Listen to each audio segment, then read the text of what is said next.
Morning sunlight poured through the cafe windows, turning the polished floors into golden mirrors. Eve balanced two trays in her hands, each loaded with cappuccinos and croissants, as she weaved through the maze of tables. Her apron was dusted with flour, her hair pinned up in a messy knot, and her smile, though tired, was warm enough to brighten anyone's day. The twins were waiting by the corner booth, coloring quietly on napkins while they waited for her to finish her shift.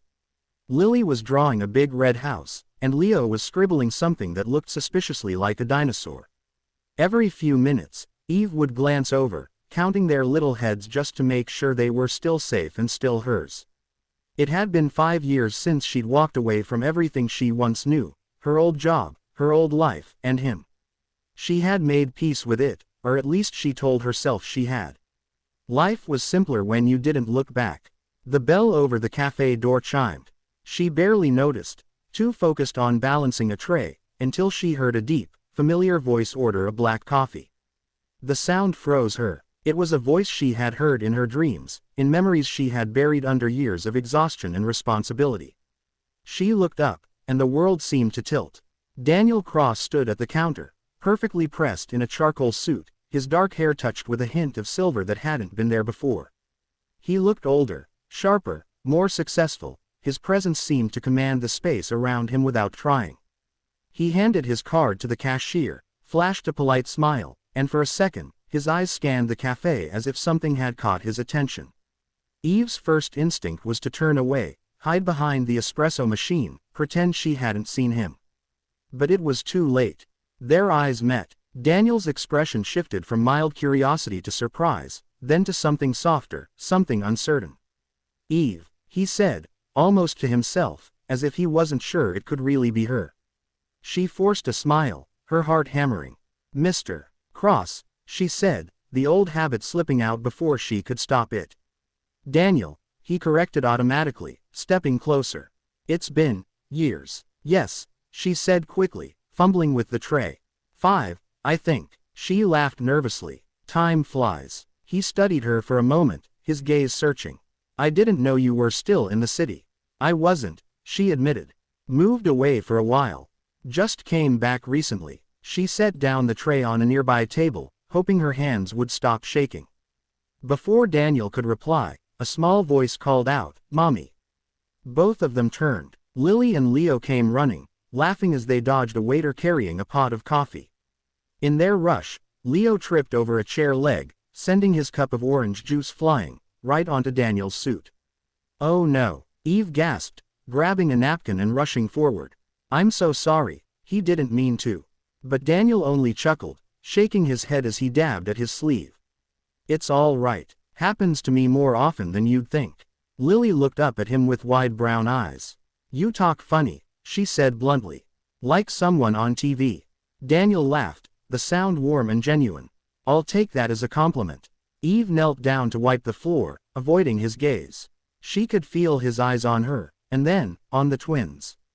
He crouched beside her, helping her pick up the napkins, and for a brief moment, their hands brushed. When he looked at the children again, something flickered across his face. Recognition, confusion, a feeling he couldn't name. The twins stared back curiously, and Daniel smiled, though his mind was already spinning. "You have beautiful children," he said quietly.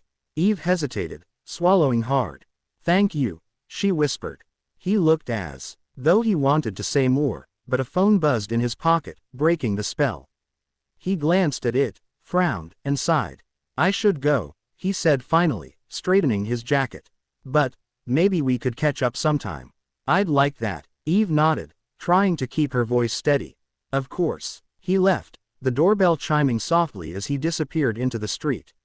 Eve stood frozen, staring after him long after he was gone. The twins tugged at her apron, asking for more juice, but she barely heard them. All she could think was how easily the past had walked back into her life, wearing a suit, holding a coffee, and smiling like nothing had ever changed. And deep down, she knew nothing would ever be the same again. 2 weeks had passed since the encounter at the cafe, yet Eve still found herself replaying it in her mind at odd hours of the night. The way Daniel had looked at her, the quiet curiosity in his eyes, the unspoken questions hovering between them, it all lingered. She told herself it didn't matter. He would go back to his world of meetings, private jets, and sharp suits. She'd stay in hers, late shifts, packed lunches, and bedtime stories. But then one afternoon, she received an email. The sender's name made her heart skip, Daniel Cross. Greater than Eve, I hope this message finds you well. I've been thinking about what you said, about coming back recently. I could use someone I trust for a short-term project. If you're available, I'd like to discuss it in person. Coffee. My office, tomorrow at 10. She stared at the screen for a long time, torn between caution and curiosity. 100 reasons to say no filled her mind, but one small part of her, the part that remembered laughter and late nights at the office years ago, whispered yes. The next morning, she dropped the twins off at preschool and took the subway downtown. The train ride felt surreal, as if she were traveling back in time. She hadn't set foot near Cross Enterprises in 5 years, yet the building looked exactly as she remembered, sleek, towering, untouchable. When she stepped inside, the receptionist greeted her warmly and led her to the top floor. The elevator ride seemed to stretch forever. Her reflection in the glass walls looked nervous but determined, older, wiser, and carrying invisible scars only she could see. The doors opened, and there he was. Daniel stood near the window, city skyline behind him, sunlight tracing the edges of his face. He smiled when he saw her, that same easy, disarming smile that had once made her forget how to breathe. Eve, he said, walking forward. I'm really glad you came. She returned the smile, keeping her voice steady. You didn't give me much choice. Your email sounded official. He laughed softly. Maybe a little. I wasn't sure you'd agree.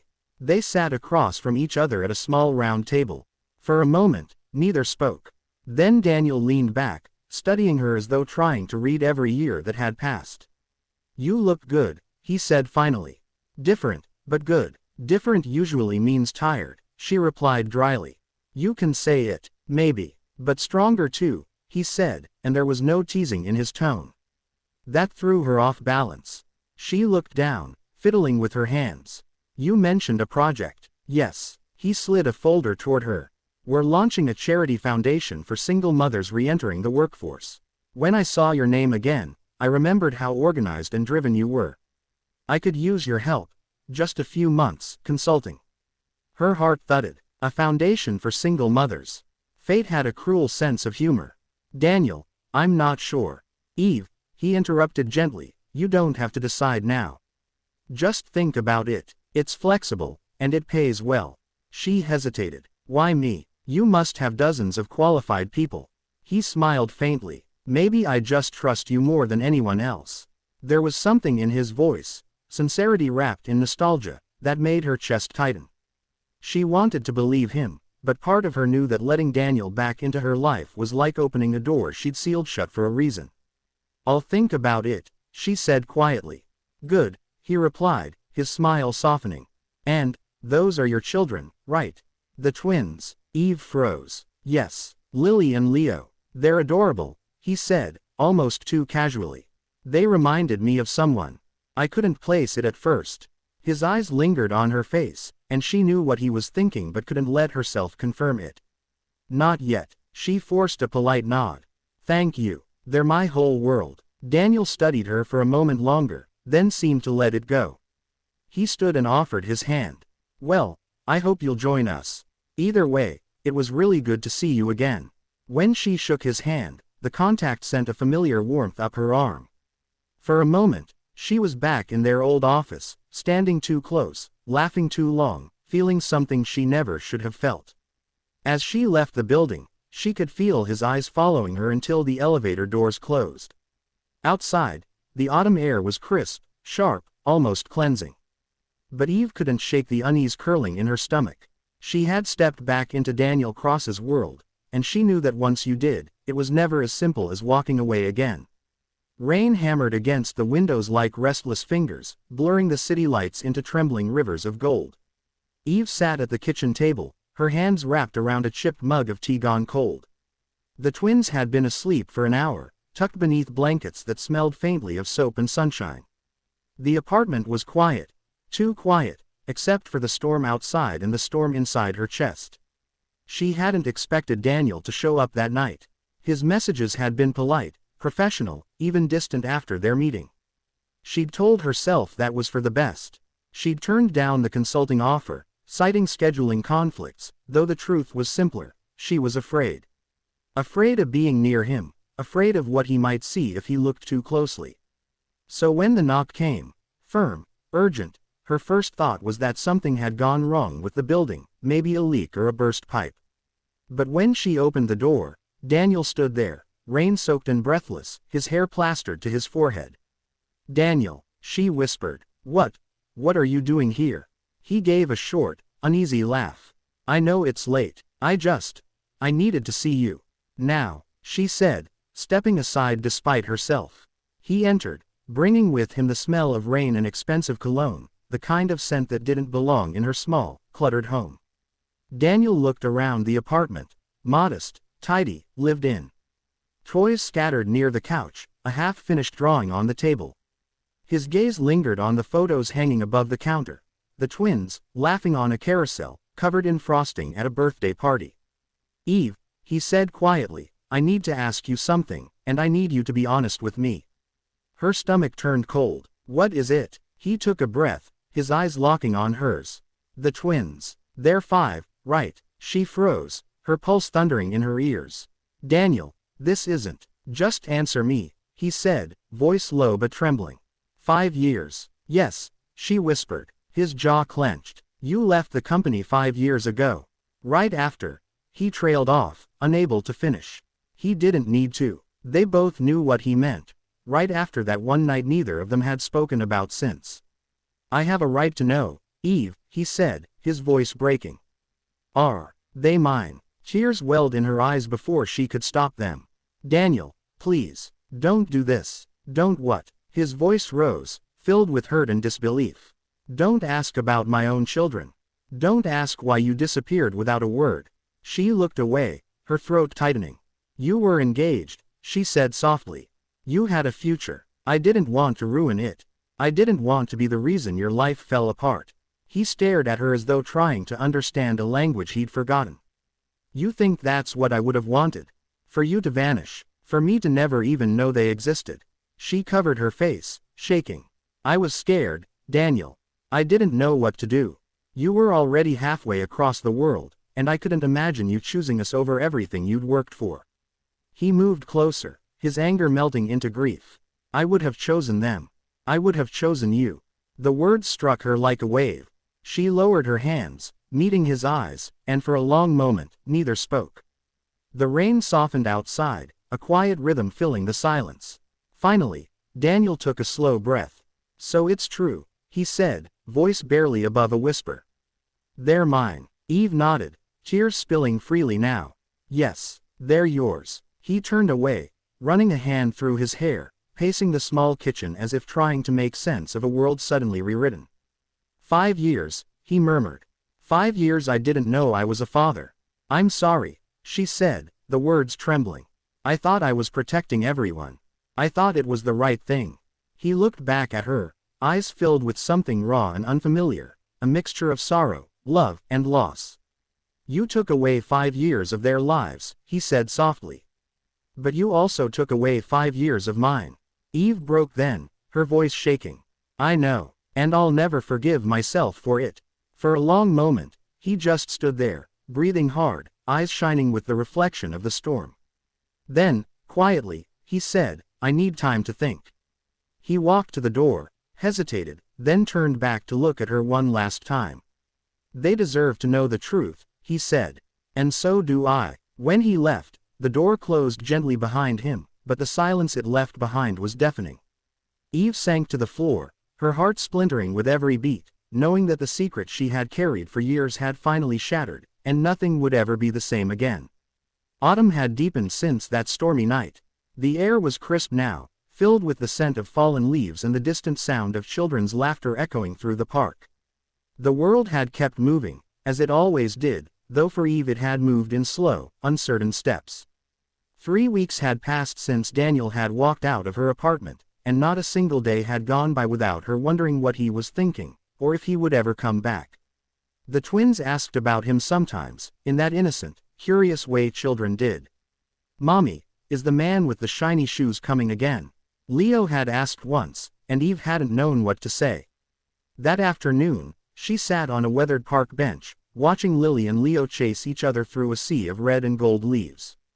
Their laughter drifted through the air, light and unguarded, a sound that made her chest ache with both joy and fear. She'd decided not to tell them the truth yet. Not until she was sure of what would happen next. She was lost in thought when she heard a familiar voice behind her. "Do they always win, or do you ever get a turn?"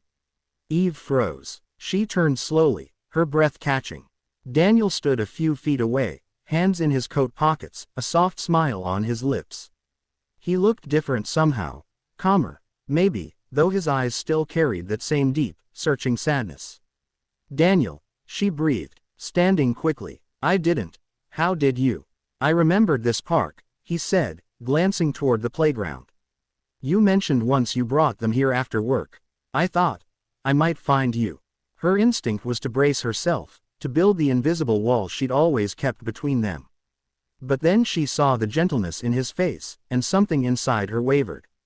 "You look good," he said quietly. "Better than the last time I saw you." "I've been sleeping," she said, attempting a small smile. "That helps." They both laughed, though the sound felt fragile. For a moment, neither of them spoke. The twins' laughter filled the gap. Daniel's gaze shifted to the children, watching them play. "They're incredible," he said softly. "Lively, smart. Lily told me she wants to be a painter, and Leo said he's going to build a rocket ship." Eve blinked, startled. "You've spoken to them?" He nodded. "I saw them earlier with your neighbor. She said you were around." He smiled faintly. They didn't seem to mind talking to a stranger. Her throat tightened. "They're not strangers to you," she whispered. He turned to her then, and for a moment, all the years between them seemed to collapse. "I've had time to think," he said. "About what you told me. About what you didn't." Eve's hands trembled slightly. "And I was angry," he admitted. "Hurt, too, but mostly, I was lost. I kept thinking about everything I missed. The first words, their birthdays, their smiles. I'll never get those back." Tears welled in her eyes. "I know. I can't change that." "No," he said gently. "But we can change what comes next." She stared at him, hardly daring to believe what she was hearing. "Daniel." He stepped closer, the autumn wind stirring between them. "I don't want to take them from you, Eve. I don't want to fight. I just want to be here. For them. For you, if you'll let me." Her lips trembled. "After everything I did," he smiled sadly. "You made a mistake, but you also raised two beautiful children. You did that on your own, and that takes more strength than I ever had." The tears spilled freely now, soft and unguarded. "I was so afraid you'd hate me." "I did," he said simply. "For a moment. But then I realized I never stopped caring. Maybe I never stopped loving you." Eve looked away, her heart thundering. "You don't have to say that." "I know," he said, voice steady. "But I want to." A gust of wind swept through the park, sending a flurry of leaves swirling around them. The twins spotted Daniel then and came running, shouting his name. He knelt, catching them both in his arms, laughing through the tears that glistened in his eyes. Eve watched, her heart breaking open and healing all at once. She saw how easily they fit together, the man and the children who had always been strangers but were bound by something unshakable. When Daniel looked up at her, the promise in his eyes was quiet but certain. "We'll figure this out," he said softly. "One step at a time." Eve nodded, tears shining like sunlight on water. One step at a time. As they left the park together, Lily clutching Eve's hand and Leo perched on Daniel's shoulders, the world seemed brighter, lighter. The past hadn't disappeared, it never would, but in its place was something new. Not perfect, not easy, but real. And for the first time in years, Eve felt like she was finally walking toward something instead of running away.